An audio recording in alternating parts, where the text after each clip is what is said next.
Burr. It's freaking freezing up here, Mr. Bigglesworth. It's... I don't even think it's 10 past 5 in the mornings yet. Oh, good morning, everyone. It's Tuesday, and welcome to Live and Learn, the Gratitude Show.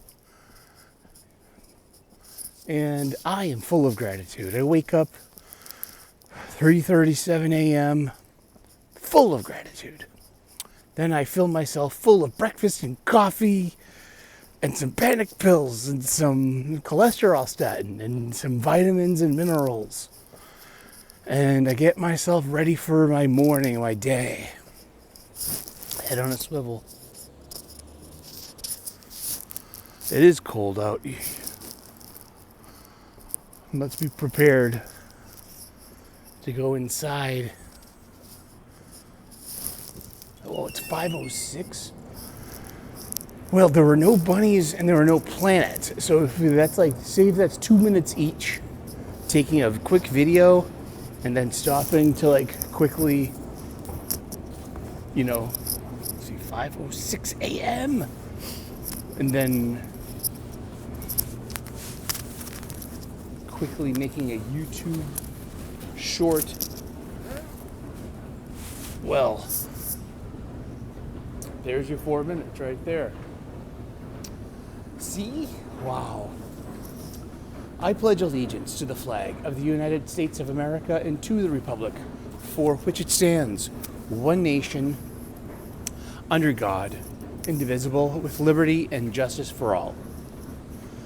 Oh, say, can you see by the dawn's early light what so proudly we hailed at the twilight's last gleaming, whose broad stripes and bright stars through the perilous fight o'er the ramparts we watched were so gallantly streaming, and the rocket's red glare, the bombs bursting in air, gave proof through the night that our flag was still there.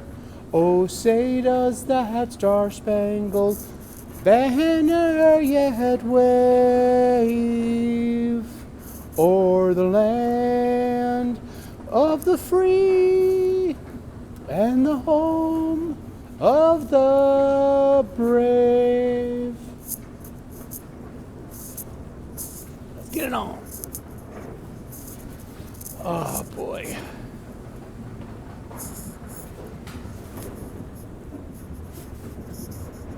Now, how are you this morning?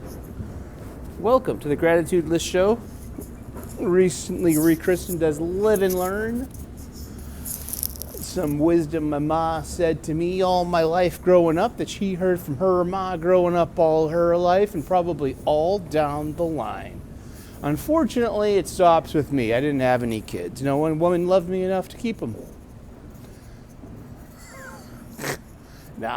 Well, there's still hope for you. No, there's a mathematical probability. Mathematical probability and hope are two different fucking things, kids. I mean, shit. Are all mathematical probabilities hope? Is hope all math? They're, yeah, whatever. Good morning. It's almost Halloween. It's almost election day. Wow. That's next week. And just make sure you're still registered to vote. Here we go.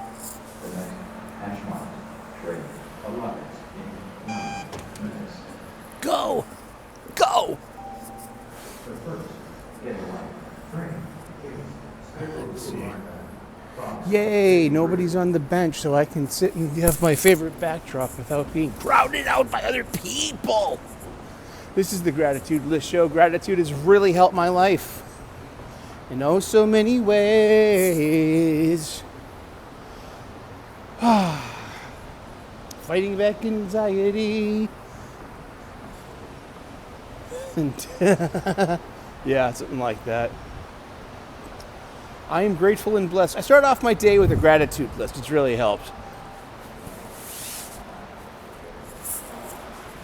I am grateful and blessed for my family, my friends, my faith, my freedom, my health, my union job, a good night's sleep, and a solid breakfast. From there, I elaborate and build on that. That's what I call the Foundation 8. It's how I start off my gratitude list. And someone like me, I know I needed that daily practice, that repetition, the discipline, the wax on, wax off, as we know from the Karate Kid. If you're a boomer or the Zoomers, I don't even care for that kind of those labels. It's just so so temporary, so fleeting. What is it? Yeah. Does it really sum up your essence to be labeled by somebody judgmental, especially on social media?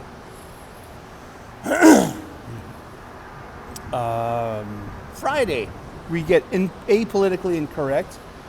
Probably my penultimate episode of that series, because by the following Friday, technically we should have a new president-elect. Yeah. Unless you're going to believe all these stories of, oh no, we need extra time to count the ballots because the mail-ins, these ones were set on fire by Antifa, and we need some time so the people will be like, this one's mine, these? I need some new votes, please. I already voted? What do you mean? You already voted. You want to vote twice then, you're saying? Well, I'm saying that mine has got burnsies because of the Antifazzies. I dropped it off in the mailboxies thingy, racist. That's how all these conversations seem to go. I remain grateful and blessed, though we are in America. It still is the best country in the world. People fight and die and change their lives to come here for a better opportunity, for that American dream. We are still the melting pot. The American Revolution keeps turning. It keeps revolving. Revolution. It's one of the definitions of revolution. And that's the revolution I embrace in this modern context. Now, there was an American Revolution where... And you know what? Sometimes you hear the most interesting things from people that might consider you their enemy or that they're ideologically different. Sometimes, you gotta listen to everyone. So I'm listening to this. I love history. Fucking love history. And so this really pinko lefty fucking professor who's got his own show, wicked smart too.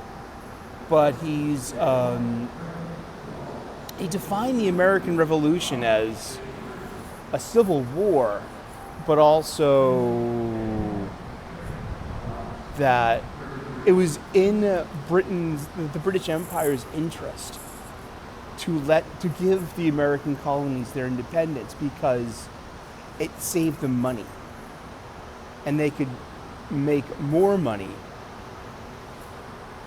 the British Empire way of having factories in different locations producing goods, and you know what I mean, blah blah woof will fall down the line. And it just blew my mind. I had never heard the American Revolution framed like that. And it makes sense too, oh wow, yeah. So it's in a way, it was about cutting their losses, cutting their aggravations, so letting them focus more on, the Indian subcontinent and, the islands. And remember, I believe it was 1806 was when Britain outlawed slavery. So for all the cries of colonialism and evils and patriarchies and infiltrated systems, well, Britain really was, one of the first major nations on the planet to ban slavery. And then in the United States of America, it took about, 60 more years. A couple more generations. Why am I so anxious? I had a good night's sleep. Well, my health, another thing, like, I'm grateful for my health. I've had so much bad health in my life. Like, I grew up with asthma, and now in, like, my adult life, I've got PTSD, diagnosed by a doctor. I get panic attacks, severe crippling anxiety. It's so awful. And so panic and it just hits me like a bowling ball, and I'm set up like a pin. And all I want to do is feel well, go to work, and just be normal and typical. I don't want to feel like, oh, I'm sitting here on this bench at 5:14 a.m. and all I want to do is go home and crawl back into bed and sleep some more. But I got a good night's sleep. What's getting more sleep gonna do? And then there's also, like, it's one thing to experience anxiety, but rationally I know things are okay. Why doesn't my body know that?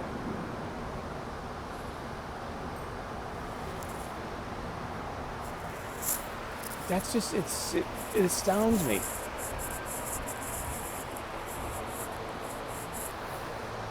This level of, like,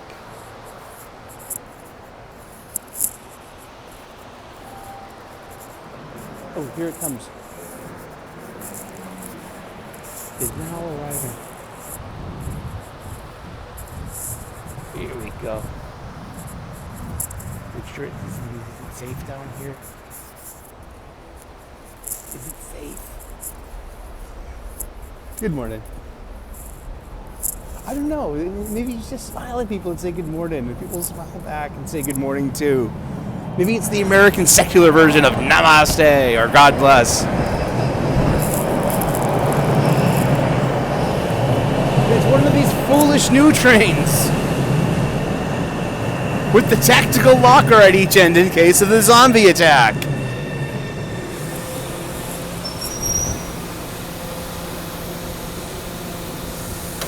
Let's go. All right. I think there's an AK-47 in here, and a gas mask, and some red and blue leaf that Leon and Claire can rub together for some, cure-all. It's a Resident Evil joke. More like President Evil. But yeah, which one? They're pretty both heinous. Oh, man. I've got pills for that. Don't worry.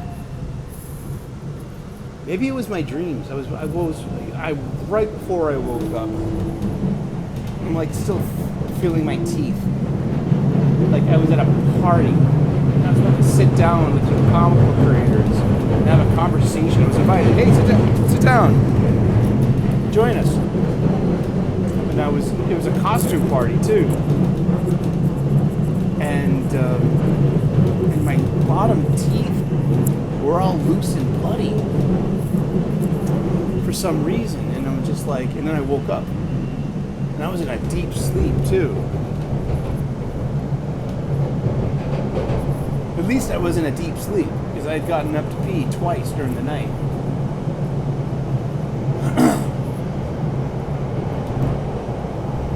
Where's my hat? All right. Yeah, I mean, like, I'm just health. I respect my health. I'm kind of worried about it at this point. I'm feeling okay, functional. I'm not in pain. I'm not in discomfort. Next stop, Porter. But it's more of Doors like, will open on the left. just gotta, keep going to my doctor's office, Porter. getting Doors checkups, will open on the left. communicate with them, Change here for bus connections and the commuter rail. and be grateful and blessed that I have a doctor and I have that kind of outreach. This is Porter. The destination of this train is Ashmont. You couldn't have put a chair right there. See, look there. There's a chair. Yeah, there was room for like one skinny person, and you could have had a bench space that could have fit 3, maybe 4 humans. Oh no, there's important equipment in there. The older trains didn't have that. Like Gibbs. It's so weird. And these are the ones that have the beeping doors that don't, you know, they'll be idling in the station and they'll keep beeping and they'll keep beeping and they'll keep beeping. It's all a conspiracy to keep you aggravated and distracted, like Vonnegut said in Harrison Bergeron. Okay.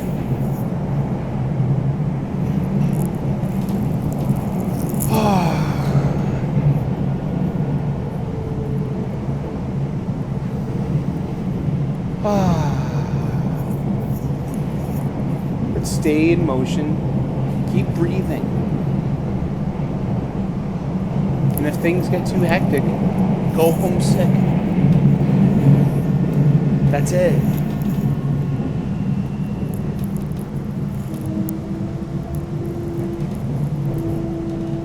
You know, I mean, you're a person, you're a body, you're a soul, a spirit. I'm not in bad health. I am not in bad health. But I am getting older. You know, I was sick all weekend. I had this weird thing going on in my abdomen,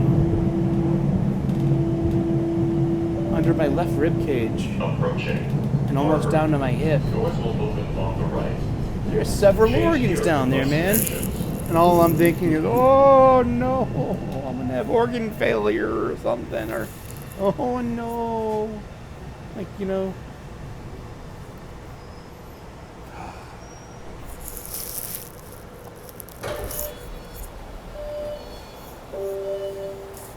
This is Harvard. The destination of this train is Ashmont. I am blessed and grateful. I'm blessed and grateful for my union job. It gives me great health insurance, great dental insurance.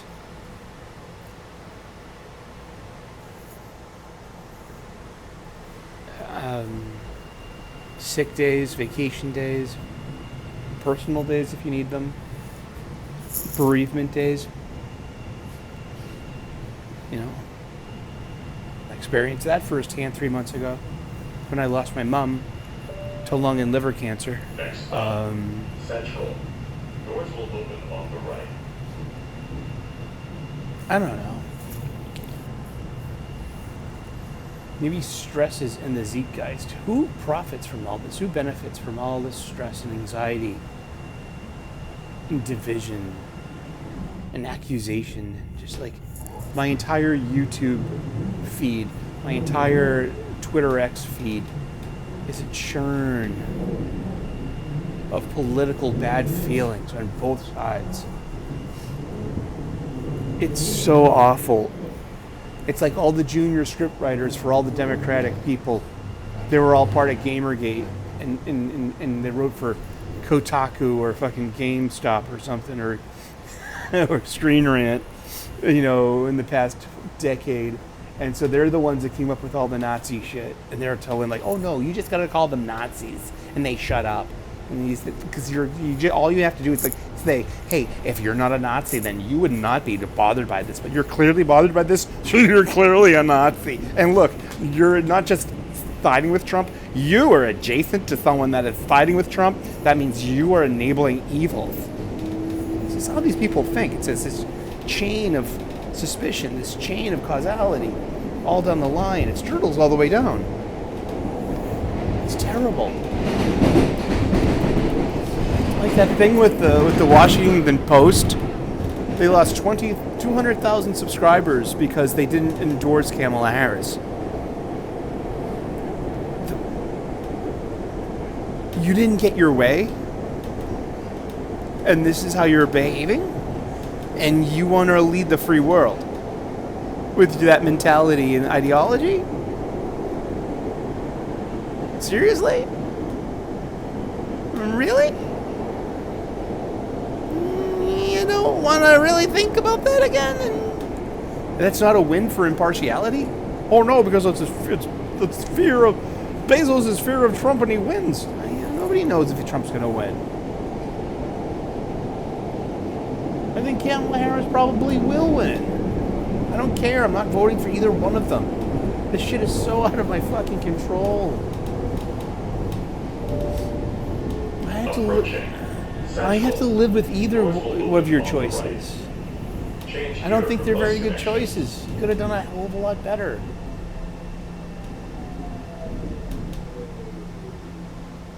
And of course there's nothing but dirty fighting going on right now. It's an election cycle. What did you expect? Puppies and kittens and unicorns shitting out rainbows and puking sparkle? You probably did.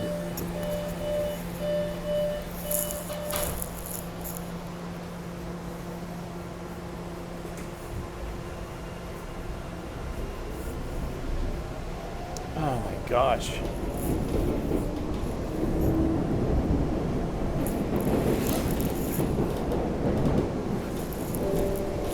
I don't have answers. All I have are more questions, such as, when can I get some more coffee? As soon as I get to work. I got a Mr. Coffee at my in my kitchen. Yes, we have a coffee shop. Yes, I bring my own coffee in. Why? Because I get superior coffee. Dell's coffee.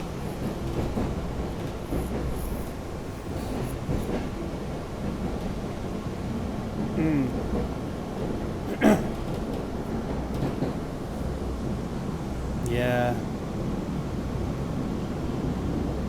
Hope is not a mathematical probability amplitude, because everything exists in the probability amplitude. Worry, despair exists there too. I don't know. What I do know is that I appreciate you all for tuning in to this dedicated audience of ours on the Live and Learn show. Live and Learn was something that my mom said to me all the time. She got it from her mom, Anne Flannery of Sligo, Ireland, who gave that information to Maureen O'Sullivan of Dorchester, Massachusetts, who gave that information to her son, Eric Thomas of South Boston, Massachusetts, United States of America. And who does Eric O'Sullivan have to give that wisdom and information to? Not his own children, because he didn't get any. But what I can do is maybe attempt to put that out here, and maybe to give that to as many people that need to hear that. Just live and learn. Doors will open on the right. Change here for bus connections. You live, you'll learn.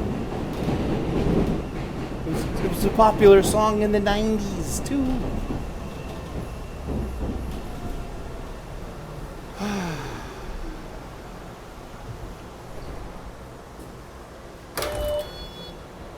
There we go.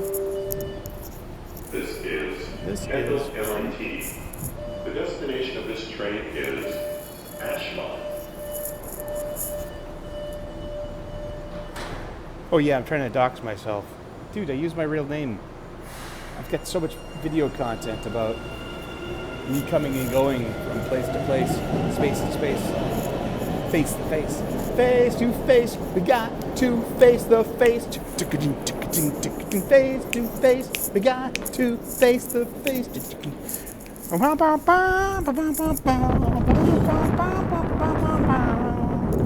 Yeah. Well, let's get to work. I hope you have a wonderful day. I hope you don't let things get you down. I'm grateful and blessed that there's a 1.25 mile walk for me in the morning where I can breathe some fresh air, get my blood going, shake off my feet, feel the earth. I feel the earth move under my feet. I feel the stars tumbling down, tumbling down. It's a great album. Tapestry by Carole King. Go check it out. Singer-songwriter stuff of the early 70s. Okay, You all have a great day. I got to put my hood up and make tracks. Get to work. God bless. Namaste. Good luck. Live and learn. All right. Cheers. Bye-bye.